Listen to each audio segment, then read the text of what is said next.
or was it a private investigation firm? I never found that out in my discovery who that was.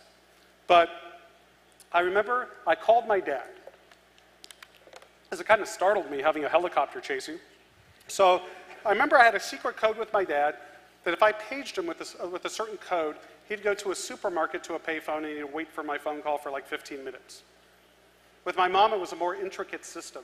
Because of because I know if a government or a law enforcement agency knows you're going to a payphone, it's really easy to get the history, terminating, originating numbers. I know it because I did it on them. So what I figured is, with my family, how I'd contact them, is have them go into a casino. So they'd have a pager, and I'd page with a certain code means Stardust, Mirage, whatever, right? And then they'd go in and listen for the call to be paged like Mary Sue, and they'd go to the white courtesy phone and pick up the call, and that would be me.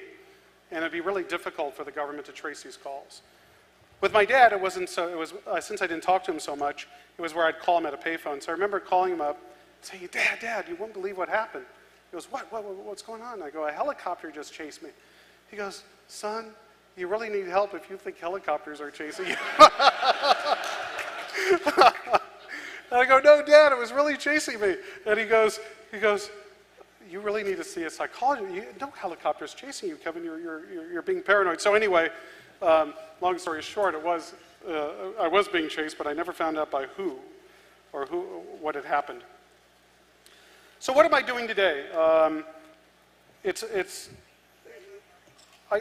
really fortunate. You know, I never thought I'd be where I am today, and a lot of it has to do with a lot of you that were my supporters. I still give thanks to everybody that was part of the Free Kevin movement, you know, especially Manuel and everybody part of the 2600 group. I really knew that there was no influence on the courts because you can't influence the government, but at least it got the message out there about, you know, about some certain civil rights violations in my case. I never said that I didn't deserve to be punished, but they went a little bit overboard by holding me in solitary confinement because I could launch nuclear missiles by whistling launch codes. So today what I do is I go around the world and I do a lot of public speaking engagements, not what I'm talking about now, but mostly like on social engineering and wireless security. I do a lot of penetration testing, so companies, you know, hire me to hack in. Kind of what I was doing all my life, but I do it with authorization and I get paid for it. And I don't have to go to jail for it.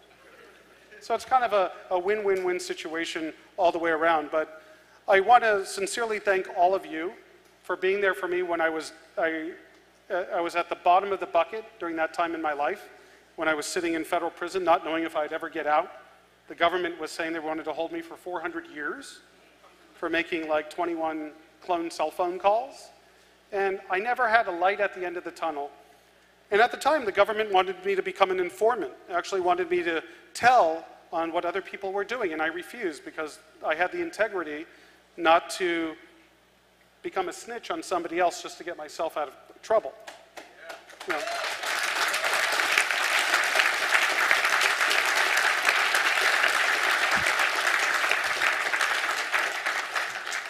Because unfortunately, that's what happens in 95% of the time is people cooperate against each other and everybody goes down. And I just, you know, again, I didn't think that was part of my personal integrity, so I figured, hey, if I did something wrong, I'm going to take the licks for it, and I'm not going to try to bring somebody else down with me. So when I was going through this whole process, I had hundreds of people writing me letters, taking my phone calls, building websites, starting the Free Kevin movement. And today, I'm still thankful for all of you that have participated and supported me all those years. I don't know who all of you are because, you know, when I was in prison, I didn't get much access to email. Why? Because when people would send me even printouts of email, they would actually prohibit me from getting a copy of the email, saying it's in secret code. I go, what do you mean secret code? And they would look at the MIME headers and go, that is a code. That's the intelligence of the Bureau of Prisons. But again, I want to thank everybody for being there for me. I'm kind of sad that this is the last hope because I kind of look forward to it. I couldn't make it last year, but I thought this would be a tradition that would continue, where people that share similar interests would get together. And again, I want to thank everybody for being part of 2600 and HOPE, and I'm glad I could be part of it now. So thank you. Yeah.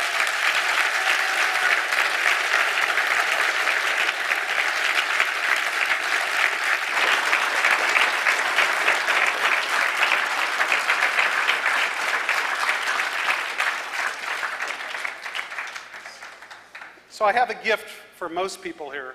And I don't know, they said they had like probably 2 minutes left? 1 minute? 2 minutes. And I don't know how I'm going to get this to you because I have to be give courtesy to the next speaker. But I normally have these on my website, you know, and because I don't like going and doing the mail, I you know, charge $5. But I'm not charging anything because I'm here at this conference. All of you are my fan. I mean, I'm your fan, meaning I'm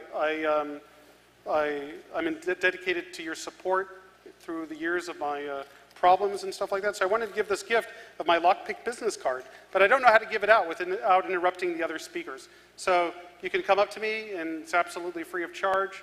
I'd be happy to give you one of these cards. I ordered like 600 of them because they're kind of expensive. They're like $3 a piece.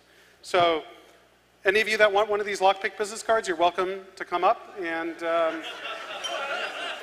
I'll give it to you till I run out. Go. Whoa, slow down. All right, we're going to do this on the mezzanine.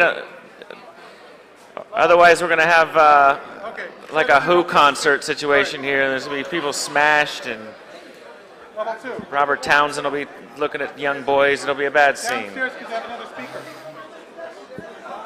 So if you head downstairs to the second floor, Kevin will be handing out lockpick sets that are also his business card. Coming up next